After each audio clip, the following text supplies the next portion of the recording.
Bonjour, mesdames et messieurs. Прывітанне, шаноўнае спадарства. З вами Мікіта Моніч, і вы на канале аб сусветным ды беларускім мастацтве.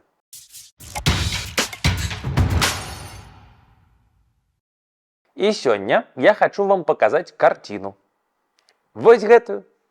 Так, менавіта пра яе распавядаў увесь прошлы эпізод. Калі не глядзелі, то спасылка ўжо з'явілася.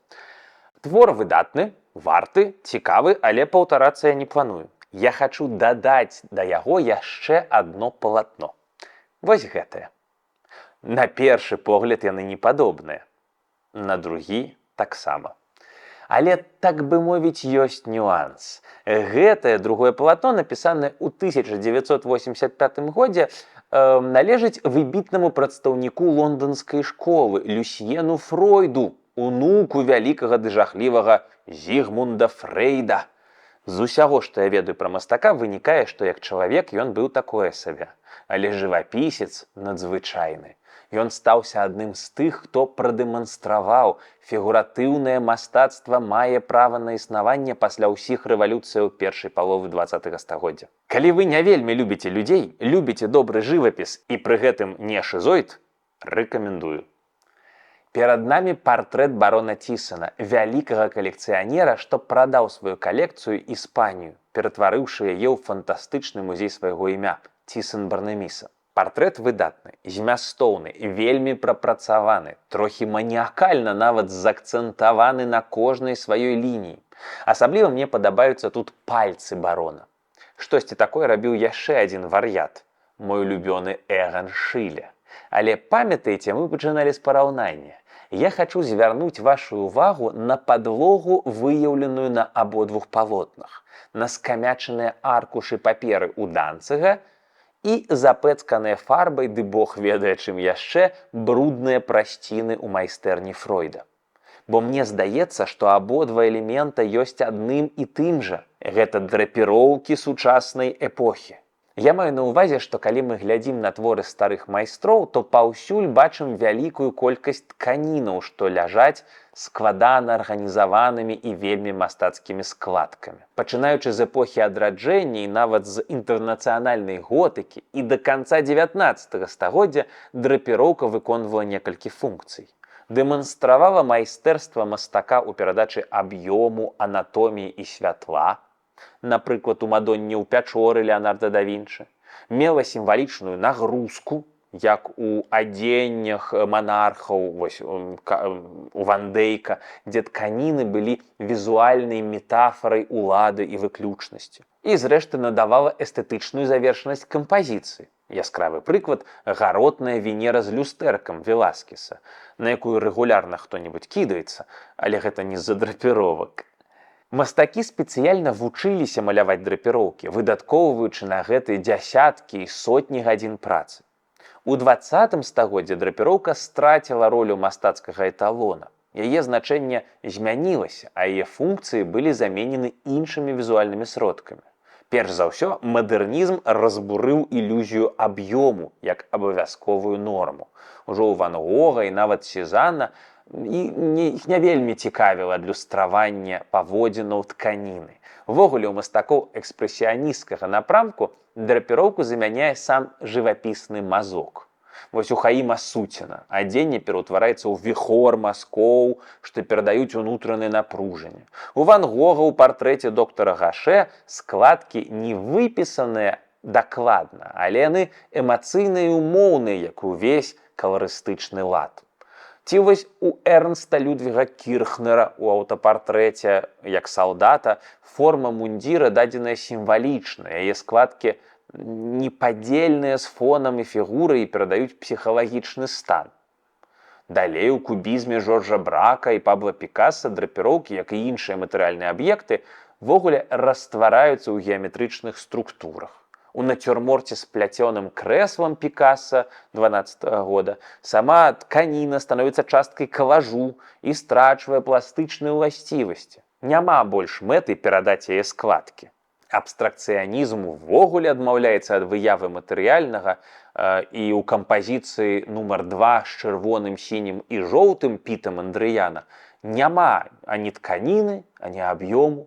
Жывапіс будуецца з ліній прастакутнікаў. У гэтых падыходах драпіроўка як выяўленчая задача проста страчвае сваю актуальнасць. Іншы кірунак – праца з рэальнай тканінай, а не з яе выявай. Напрыклад, у ложку Роберта Раўшенберга коўдра і прасціна уключаныя ў сам твор. Тут драпіроўка становіцца часткай фізічнай рэчаіснасці, а не імітацыі.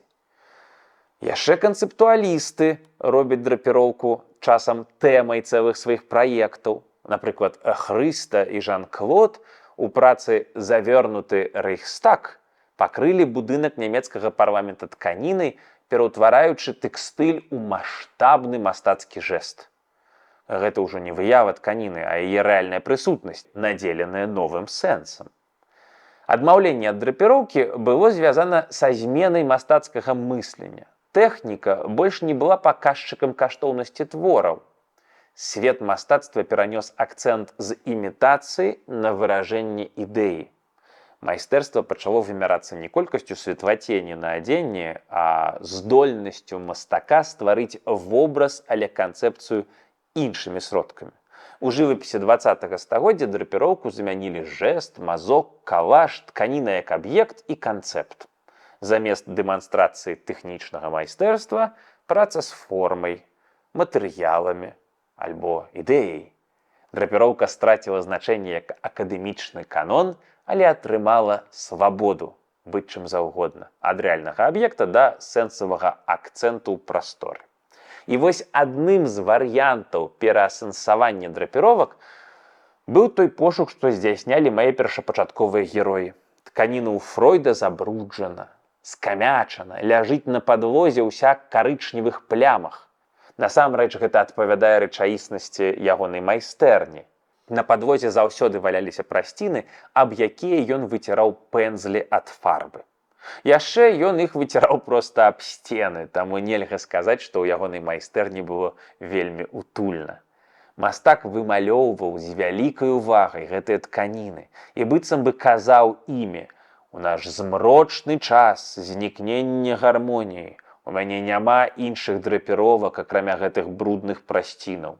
У пасляваенным свеце, у сапраўднага, якаснага, але пры гэтым класічна-фігуратыўнага жывапісу няма варыянтаў існавання, акрамя як у выглядзе маіх палотнаў, змрочных ды поўных стрыманага адчаю». Скамячаныя аркушы паперы ў Данцыга падаюцца мне чымсьці падобным.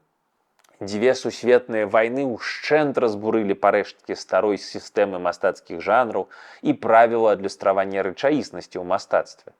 Як можна казаць аб прыгажосці пасля вердэнскай мясарубкі? Як можна размаўляць аб Бозе пасля Аўшвіца? Прыкладна такая логіка ў Данцыга, калі ён раз за разам малюе скамканыя аркушы паперы і іх формы больш рэзкія, вуглы завостраныя. У самой прыродзе скамячанага аркуша закладзеная энергія, экспрэсія, гнеў, а яшчэ пошук, вынік няўдалай спробы асэнсаваць вайну і выказацца аб ёй. Мне падаецца, што гэты сэнс данцыгаўскіх папераў дапаўняюць ягоныя пагнутыя і паламаныя стальныя балкі на ваенных палотнах. У іх столькі ж болю і экспрэсіі. Гэтыя балкі, убачаныя пасля таго, як вайна сышла ці сціхла, яны маўклівыя сведкі адбыўшыхся жахаў. Быццам доўгія, скручаныя пальцы, яны цягнуцца ў неба. Заўважаць ці прыдумляць такія вось паралелі адзін з маіх любёнейшых заняткаў дачынення да мастацтва. Гэта яднае творы і творцаў, эпохі і стылі ў адну вялікую павуціну, у складана арганізаваную сетку, дзе дакрананне, судотык да любой з нітачак выклікае нізкую асацыяцыю, быццам эха крыку у вялікай пячоры ці горнай цясніне. Але ў выпадку з мастацтвам вяртаецца не крык, а вялікае інтэлектуальнае задавальненне. Чысты кайф ад таго, што з маім розумам пачынае рэзаніраваць значны кавалак сусветнай мастацкай спадчыны. Вельмі раю ўсім далучацца да такога спосабу спажывання мастацтва. Пішыце ў каментарах, што думаеце на гэты конт. І памятайма, што хадзіць у музей раз на год усё роўна як мыцца толькі на Вялікдзень. Карысна, але недастаткова. Беражыце сябе і ў хуткім часе пабачымся. Ну а з вами быў Мікіта Моніч. Пока-пока.